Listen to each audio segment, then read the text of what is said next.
Hey there guys, it's Red here again, and today we're going to be reviewing the Albany Buccaneer. This car goes back to the old 60s, being reminiscent of the 1965 Buick Riviera. This car is a nice car to drive around, but I would say that it is not the most customizable car, and it could use some improvements on it.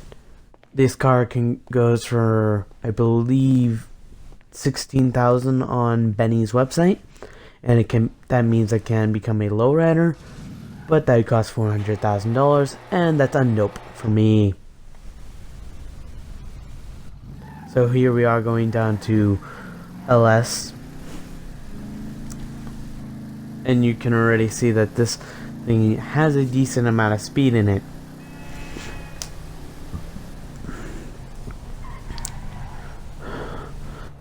Brakes aren't that good, but hey, it's an old car, so I'll give it a passerby on that.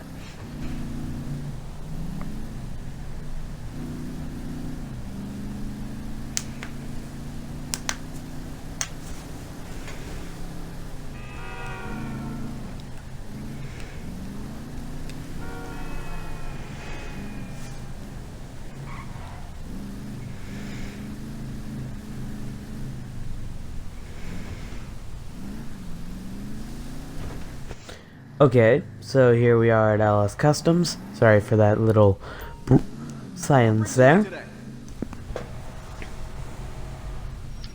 And here are the customizations. This goes for muscle car money, which means armor is around $17,000. The engine is engine and brakes are around $6,000. The front bumper, the stock one, is $170 if you wish to switch back, and this chin spoiler goes for around $675.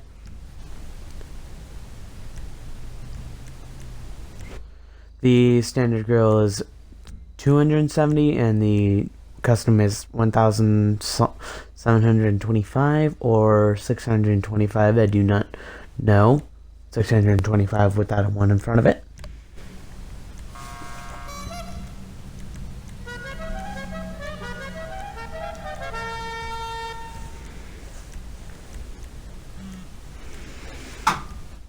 Okay, so most of these things go for around $6,000, and again, sorry for these breaks in the commentary. This is like the second time that I've had to do this for this car. I was having some problems, and that's why this video is coming out on Tuesday instead of Monday.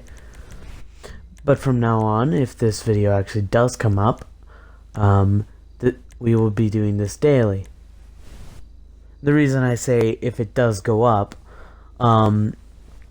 is because that problem was with Microsoft OneDrive, and somehow this file actually getting corrupted, meaning to the point where I couldn't watch the video at all, and that I actually couldn't review put the car's customizations on.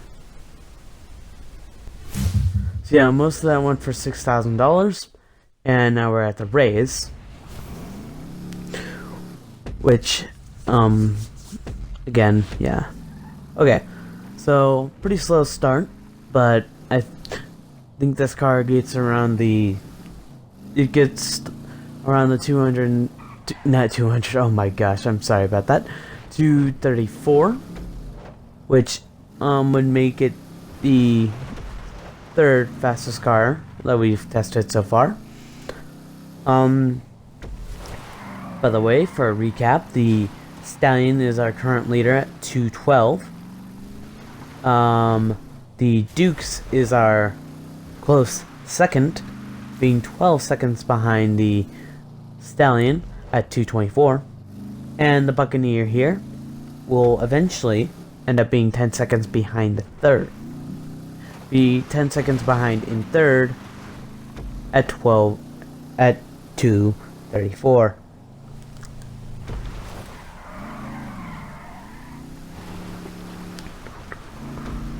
Here we come into the straight. This car isn't very fast down the straight. It takes it a good second or two to get down the straight.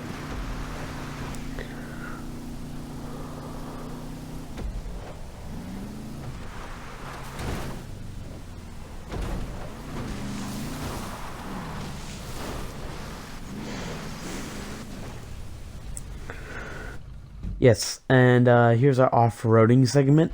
I would suggest never taking this car off-roading because it will literally see that sea right next to me. Yeah, it will crash into there. If I had just floored it straight, it would have gone in there eventually.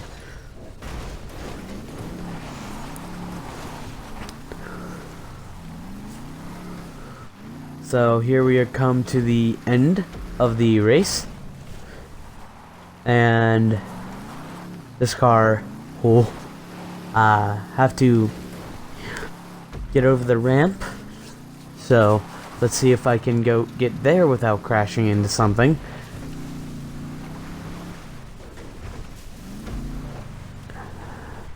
That would be a no. So here we are at the ramp. 3, 2, 1, and we jumped over the ramp. And here it almost spins out, but I am able to re-catch it. And of course it ended at 234. Now this car, it has very low rating. Overall rating is going to be 7 out of 10 because of handling issues, not very customizable, and wheel issues. Now on to the individual scoring. Performance, which is handling, acceleration, all the things that a person would want to know. It gets a 5 out of 10 because this thing does not stop on a dime. Has decent acceleration though, so I have to let it by on that.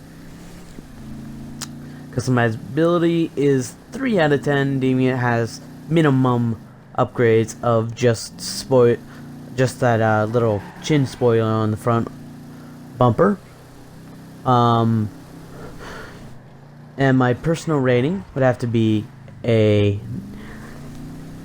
6 out of 10 because this thing has caused me a headache now, meaning that this again is the second time I've done this. But let's not let that corrupt my view on it. I'll actually have to give it a 7 out of 10 because this is one of my favorite cars in the game. I've owned many of these, but here I think we crash into it, to this, yep, and I get it stuck. So, another example of my bad driving, and I'll see you guys next time, in the next video. Bye!